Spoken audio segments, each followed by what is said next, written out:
Hello दोस्तों, मैं आलोक sir, पाठशाला ऑफ आलोक सर में आप सभी विद्यार्थियों का स्वागत है। आज चर्चा होगी इतिहास में, और इतिहास में आज हम लोग चर्चा करेंगे चंपारण आंदोलन 1917। इससे पिछले क्लास में हम लोगों की चर्चा हुई थी होम रूल लीग आंदोलन 1916 की। चलिए, तो चंपारण आंदोलन 1917, ठीक है। यहां से गांधी जी का आंदोलन शुरू हो जाएगा, ठीक। लेकिन इस आंदोलन को पढ़ने से पहले एक थोड़ा छोटा सा एक घटना है, उसको पढ़ेंगे। मॉन्टेग्यू घोषणा, ठीक है, 20 अगस्त 1917, ठीक। देखेंगे इसको जब, तो कहेंगे कि होम रूल लीग आंदोलन के दमन के बाद मॉन्टेग्यू की घोषणा को, मॉन्टेग्यू ने घोषणा को प्रस्तुत किया। मॉन्टेग्यू ने घोषणा को प्रस्तुत किया, ठीक है। या मॉन्टेग्यू की घोषणा को प्रस्तुत किया गया। मॉन्टेग्यू की घोषणा को क्या किया गया? प्रस्तुत किया गया, ठीक। तो ये था मॉन्टेग्यू की का घोषणा। क्या था घोषणा? मैंने बताया कि 1916 में जो होम रूल लीग आंदोलन चल रहा था, ग्रीस शासन वाला आंदोलन, तो वो जो है उसका दमन हो जाता है, वो समाप्त हो जाता है। तो उसके बाद ये मॉन्टेग्यू घोषणा आता है। मॉन्टेग्यू है क्या? तो मॉन्टेग्यू भारत का सचिव है। भारत का क्या है? भारत का सचिव है। तो मॉन्टेग्यू भारत के सचिव हैं। इन्हीं के द्वारा होम रूल लीग आंदोलन के दमन के बाद मॉन्टेग्यू घोषणा को प्रस्तुत किया जाता है, ठीक। और घोषणा में कहा जाता है? मॉन्टेग्यू कहते हैं, मॉन्टेग्यू का कथन है, कहते हैं कि ब्रिटिश सरकार का यह नीति है कि भारतीय प्रशासन में भारतीयों को सम्मिलित किया जाए। भारतीयों को क्या किया जाए? सम्मिलित किया जाए, तथा स्थानीय जो संस्थाएं हैं उनका विकास किया जाए, ठीक। फिर एक बार सुनते हैं क्या थी इनकी घोषणा। कहते थे ब्रिटिश सरकार का मानना है कि भारतीय प्रशासन में भारतीयों को सम्मिलित किया जाए। अभी तक प्रशासन किसके हाथ में है? अंग्रेजों के हाथ में है। तो यहाँ 1917 आते आते ये सब क्या करते हैं कि कहते हैं कि भारतीय जो प्रशासन है ये भारतीयों के हाथ में दिया जाए। जो स्थानीय संस्थाएं हैं, मतलब जो यहाँ की संस्थाएं हैं, ठीक। जैसे जो संस्था बनाई गई, जैसे भारतीय राष्ट्रीय कांग्रेस, होम रूल लीग आंदोलन, ठीक है। ये तो दमन हो गया।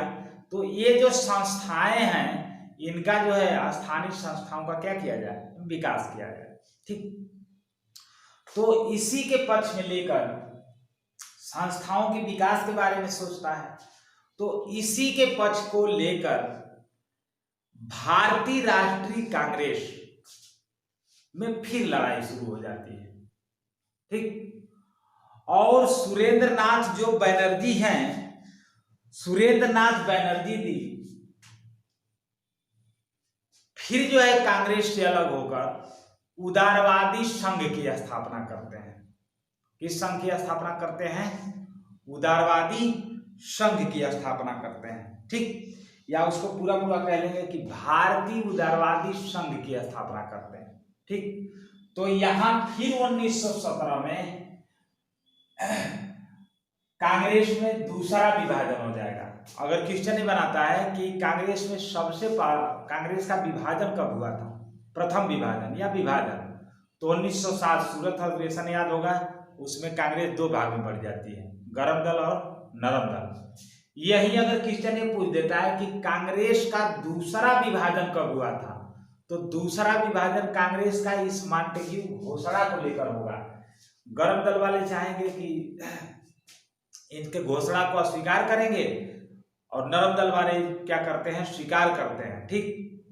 और ये क्या करते हैं कि कांग्रेस से अलग होकर, एक सुरेंद्र नाथ बनर्जी जी है, कांग्रेस से अलग होकर भारतीय उदारवादी संघ की स्थापना करते हैं, ठीक। तो ये जो है मॉन्टेग्यू घोषणा पर भारतीय राष्ट्रीय कांग्रेस की लड़ाई और कांग्रेस का दूसरा विभाजन रहता है, ठीक। अब आगे देखेंगे इस घोषणा को हम अन्य नामों से भी जानते हैं, जैसे मॉन्टेग्यू घोषणा को हम अगस्त घोषणा के नाम से जानते हैं। क्यों? क्योंकि ये घोषणा कब की गई थी? 20 अगस्त 1917 को। तो अगस्त घोषणा के भी नाम से जानते हैं। मॉन्टेग्यू भारत के सचिव हैं और इनके साथ एक और व्यक्ति मिल जाता है, चैम्सफोर्ड। ठीक, तो इन दोनों ने मिलकर एक सुधार अधिनियम प्रस्तुत किया था। तो इसलिए इस मॉन्टेग्यू घोषणा को मॉन्टेग्यू चेम्सफोर्ड सुधार अधिनियम भी कहते हैं, या मोंटफोर्ड अधिनियम के नाम से भी इसको क्या किया जाता है? जाना जाता है। क्यों?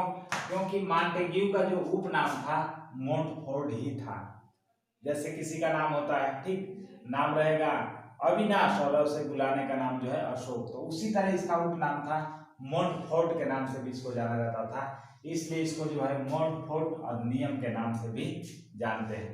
ठीक, अगला देखेंगे, इसे मॉन्टेग्यू चेम्सफोर्ड रिपोर्ट के भी नाम से हम जानते हैं।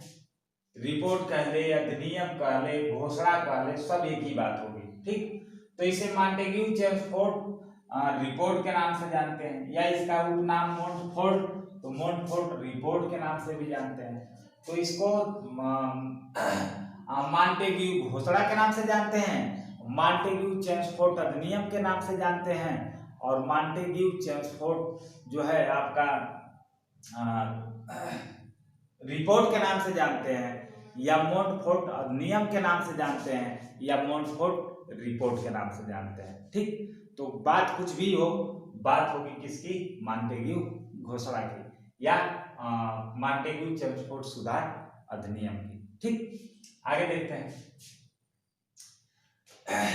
अब इस अधिनियम की कुछ विशेषताएं थी। क्या किया गया इस घोषणा में या इस अधिनियम में? तो पहला तो मैं यही बताया कि मॉन्टेग्यू घोषणा में पहली बात यही की गई कि ब्रिटिश सरकार का यह मानना था कि भारतीय प्रशासन में भारतीयों की भागीदारी हो तथा स्थानीय संस्थाओं का विकास किया जाए। जो भारत से संबंधित जो संस्थाएं हैं, भारतीय संस्थाएं, स्थानीय जो संस्थाएं हैं, उस स्थानीय संस्थाओं का क्या किया जाए?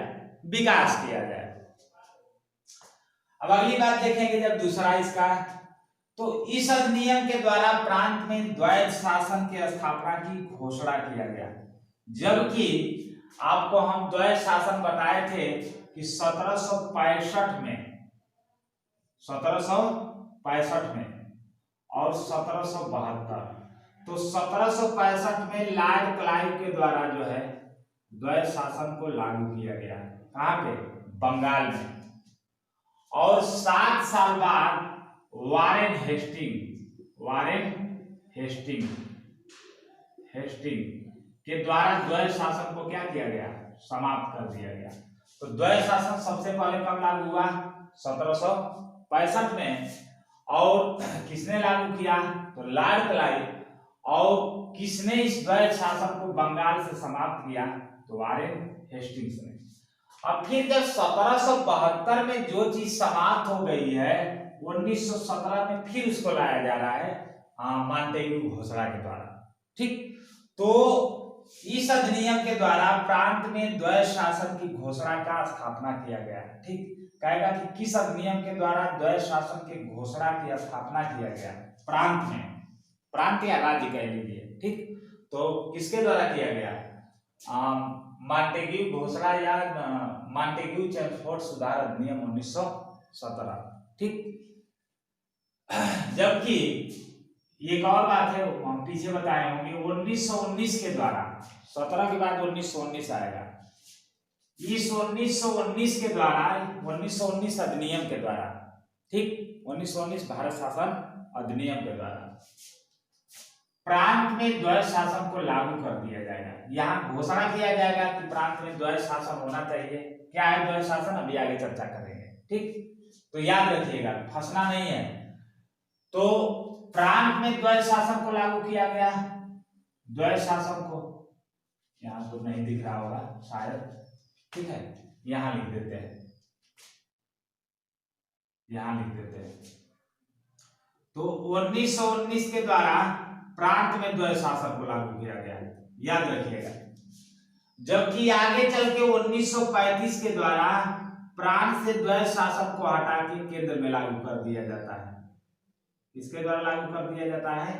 केंद्र में लागू कर दिया जाता है। ठीक, तो 2-3 बात याद रखिए। सबसे पहले द्वैध शासन किसके द्वारा लागू किया गया? लॉर्ड क्लाइव के द्वारा। कब? 1765 में। समाप्त किसके द्वारा किया गया? तो वारेन हेस्टिंग के द्वारा 1772 ईस्वी में। अंग्रेज हैं ये, ठीक है। तो लागू किया गया 1765 में क्लाइव के द्वारा। सबसे पहले किया कहा गया बंगाल में, और फिर वारेन हेस्टिंग के द्वारा 1772 में समाप्त कर दिया गया। फिर जब 17 में जो चीज 72 में जो चीज 1772 में समाप्त हो गई है, फिर 1917 में उसको लाया जा रहा है। और 1917 में मॉन्टेग्यू घोषणा में ही इस अधिनियम के द्वारा प्रांत में द्वैध शासन को लागू करने का या द्वैध शासन को स्थापना करने की घोषणा किया जाएगा। ठीक, तो घोषणा 1917 में होगी। ठीक, प्रांत में या राज्य में। अब देखिए 17 के बाद 2 साल बाद फिर 1919 में जो यहाँ घोषणा की गई है द्वैध शासन की, यहाँ लागू कर दिया गया है। तो कहेगा कि किस अधिनियम द्वारा प्रांत में द्वैध शासन को लागू किया गया? तो 1919। फिर अगली बात, अब 1919 के बाद जैसे 1935 का भारत शासन अधिनियम आता है, 1935 के द्वारा इस प्रांत से हटा के 1935 के द्वारा केंद्र में लागू कर दिया जाता है। क्वेश्चन कभी ऐसे भी घुमा के पूछ देता है कि प्रांत से किस अधिनियम के द्वारा द्वैध शासन को हटाया गया? तो 1935 के द्वारा। तो लागू कहां ले जाकर कर दिया गया? केंद्र में। तो केंद्र में द्वैध शासन 1935 के द्वारा लागू किया गया, जबकि प्रांत में द्वैध शासन 1919 के द्वारा लागू किया गया, और 1935 के द्वारा प्रांत से द्वैध शासन को समाप्त कर दिया गया, और उसके बाद इसमें ला दिया गया केंद्र में। ठीक, तो ये है द्वैध शासन। अब द्वैध शासन समझ लेते हैं क्या है। द्वैध शासन का मतलब मान लीजिए यहाँ भारतीय राजा हैं और अंग्रेज हैं, दोनों यहाँ के राजा हैं। तो जहां कुछ खर्च करना है भारतीय राजाओं से खर्च करवाएंगे, और जहां से टैक्स लेना है तो क्या करेंगे? अपने वहां जो है शासन प्रशासन करेंगे। जैसे समझ लिया जाए एक छोटा सा ट्रिक, जैसे जीएसटी की बात आती है, कर संबंधी वसूल करना है, तो प्रधानमंत्री जी वसूल कर रहे हैं। ठीक, जब वैश्विक महामारी आ रही है, ठीक, तो वहां क्या किया जा रहा है? जनता से पैसा लिया जा रहा है। जनता पैसा दे, लोग पैसा दें। ठीक, इसी प्रकार क्या था कि यहाँ अंग्रेज जहां भारतीय राजाओं से, जैसे सड़क का निर्माण करना है, शिक्षा की व्यवस्था करना है, मंदिरों का निर्माण करना है, तो वहां भारतीय लोगों से जो है पैसा खर्च करवाते थे। और जहां से कुछ इनको टैक्स टाइप मिलने वाला है, जैसे मैंने यहाँ उदाहरण आपको दिया है, उदाहरण मैंने केवल दिया था। ठीक, तो जहां से टैक्स वगैरह जैसे भूमि टैक्स मिल रहा है, तो वहां जो है शासन कौन कर रहे हैं? अंग्रेज कर रहा है। ठीक, तो यहाँ 2 लोगों का शासन है। भारतीय राजा भी यहाँ शासन कर रहे हैं, अंग्रेज भी शासन कर रहे हैं। तो 2 लोगों का शासन, जहां से कुछ मिल रहा है वहां अंग्रेज शासन, और जहां कुछ इन्वेस्ट करना है, जहां कुछ पैसा खर्च करना है, वहां किसका शासन? भारतीय राजा का शासन। इसी को कहते हैं द्वैध शासन, दूसरे शब्द में दोहरा शासन, 2 लोगों का शासन। ठीक, तो इसी द्वैध शासन की बात किया गया था। समझ में आ गया होगा? द्वैध शासन सबसे पहले बंगाल में क्लाइव द्वारा 1765 में लागू किया गया, और 1772 में वारेन हेस्टिंग के द्वारा समाप्त कर दिया गया। फिर जो है 1772 में जो चीज समाप्त थी, 1917 में उसकी घोषणा किया जा रहा है। ठीक, इस अधिनियम के द्वारा कहाँ पे लगाने की? प्रांत या राज्य में लगाने की। और अंततः 1919 आते आते प्रांत में द्वैध शासन को लगा ही दिया जाता है, और फिर आगे आके 1935 में द्वैध शासन को केंद्र में लगा दिया जाता है। तो यहाँ से द्वैध शासन से क्वेश्चन बनाता रहता है, याद रखिएगा। अगली बात, इस अधिनियम के द्वारा द्विसदनीय विधायिका की स्थापना की घोषणा किया गया।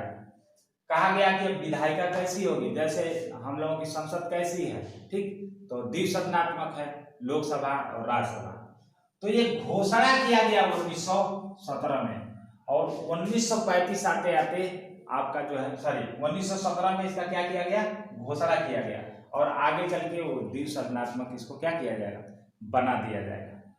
ठीक, अब अगली बात देखते हैं। तो याद रखिएगा कि द्विसर्जनात्मक विधायी नियम के द्वारा सिखों के लिए पृथक निर्वाचक मंडल की व्यवस्था की गई। जैसे आप पीछे पढ़ाए होंगे तो याद होगा 1909 का मिंटो मार्ले सुधार अधिनियम।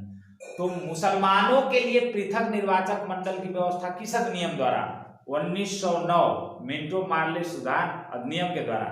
जबकि मुसलमानों के लिए पृथक निर्वाचक मंडल की मांग कब की गई, तो 1906 का मुस्लिम लीग में, और मिलता कब है, 3 साल बाद 1909 में। ठीक, तो उसी तरह सिख जो संप्रदाय है, इस सिख संप्रदाय के लिए पृथक निर्वाचक मंडल की व्यवस्था किस अधिनियम द्वारा किया जाएगा, 1917 के द्वारा। और कौन सा अधिनियम, मॉन्टेग्यू चेम्सफोर्ड सुधार अधिनियम या मॉन्टेग्यू घोषणा के द्वारा। ठीक, तो समझ में आ गया होगा ये आपको कि क्या था, मॉन्टेग्यू घोषणा। ठीक, चलिए, तो ये हो गया। अब इसके बाद की जो घटना है यही है हमारा क्या, चंपारण आंदोलन। क्योंकि इसको नहीं बताते तो समझ में नहीं आता, डायरेक्ट चंपारण पढ़ा देते तो नहीं समझ में आता, तो इसलिए इसको हम क्या किए, पढ़ा दिए। ठीक, आगे बढ़ते हैं। 1917 का चंपारण आंदोलन। चंपारण क्या है, एक स्थान है जो बिहार में है। ठीक, अब समझते हैं क्या है ये चंपारण आंदोलन। तो बिहार के एक किसान नेता रहते हैं जिनका नाम रहता है, किसानों के लीडर नेता हैं रामचंद्र शुक्ल। वह गांधी जी को बिहार चंपारण अर्थात बिहार में है आने के लिए क्या करते हैं, प्रेरित करते हैं। कहते हैं कि साहब आप कहाँ आइए, बिहार आइए। ठीक, चंपारण आइए। क्यों, क्योंकि वहां कुछ समस्या रहती है। क्या समस्या रहती है, जान लेते हैं। तो अंग्रेजों के द्वारा उस चंपारण बिहार में एक प्रथा का प्रचलन चलता है, जिस प्रथा को हम कहते हैं तीन-कठिया प्रथा।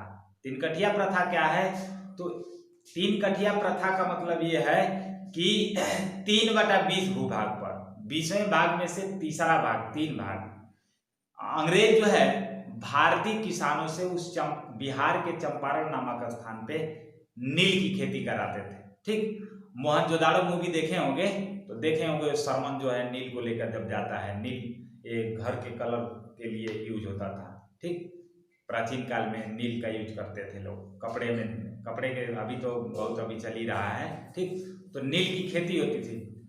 तो नील की खेती होती थी, तो नील की खेती से एक प्रचलन था। नील की खेती से क्या था कि जैसे ही नील की खेती की जाती थी तो बंजर जो है, भूमि जो है बंजर हो जाती थी।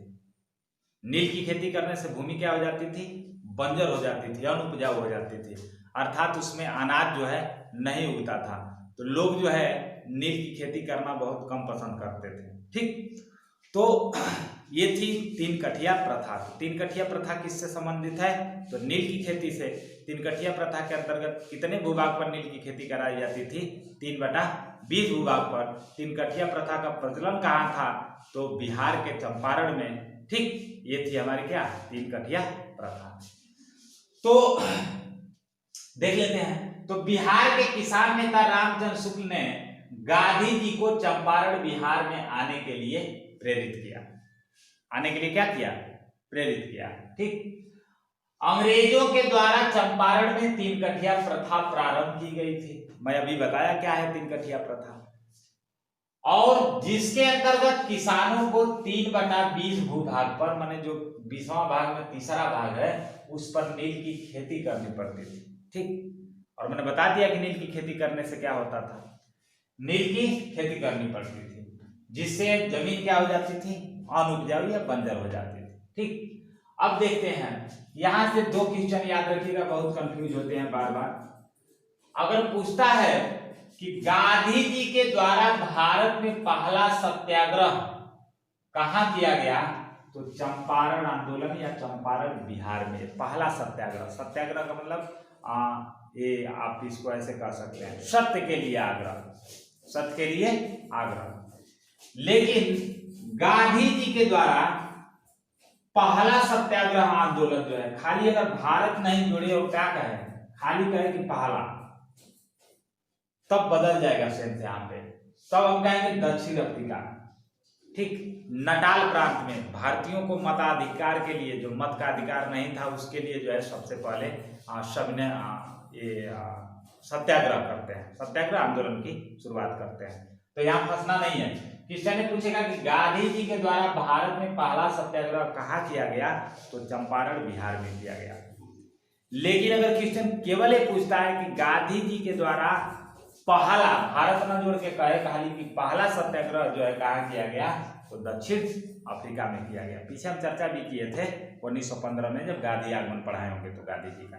ठीक, अगली बात, अब गांधी जी चंपारण के किसानों को अंग्रेजों के द्वारा जो चलाई गई तिनकठिया प्रथा रहती है उससे मुक्ति दिलाते हैं। ठीक, और जैसे ही मुक्ति दिलाते हैं तो इस जो है आंदोलन, चंपारण आंदोलन के सफल होने पर, अर्थात बिहार के किसानों को, चंपारण के मतलब किसानों को तिनकठिया प्रथा से मुक्ति दिलाने पर, ठीक, एक व्यक्ति हैं रविन्द्रनाथ टैगोर जी। तो रविन्द्रनाथ टैगोर जी इनको जो है महात्मा की उपाधि देते हैं या महात्मा कहकर पुकारते हैं। तो कभी कभी क्वेश्चन ये भी बना देता है, पूछता है कि महात्मा उपाधि किस आंदोलन के दौरान गांधी जी को दिया गया था, तो इसी चंपारण आंदोलन के दौरान। और किसने महात्मा उनको कहा था, तो आप याद रखेंगे रविन्द्रनाथ टैगोर ने कहा था। ठीक, अब यहीं पे एक और शब्द आता है कि राष्ट्रपिता किसने कहा था, तो सुभाष चंद्र बोस ने गांधी जी को राष्ट्रपिता कहा था। रेडियो प्रसारण में बोले थे कि राष्ट्रपिता, गांधी जी को संबोधित किए थे राष्ट्रपिता कहकर। जबकि रविन्द्रनाथ टैगोर गांधी जी को एक पत्र लिखते हैं तो उसमें गांधी जी को संबोधित किए थे महात्मा कहकर। तो रविन्द्रनाथ टैगोर ने महात्मा कहा, जबकि सुभाष चंद्र बोस ने गांधी जी को जो है राष्ट्रपिता कहा। तो ये था हमारा छोटा सा एक चंपारण आंदोलन। और अगली क्लास हम लोगों की होगी गांधी जी के ही आंदोलन, खेड़ा आंदोलन की। ठीक, तो ओके, मेरे चैनल को लाइक और सब्सक्राइब आप जरूर करें। क्लास आपको कैसी लग रही है जरूर बताएं। ओके, और कमेंट बॉक्स में कमेंट करके जरूर बताएं। थैंक्स।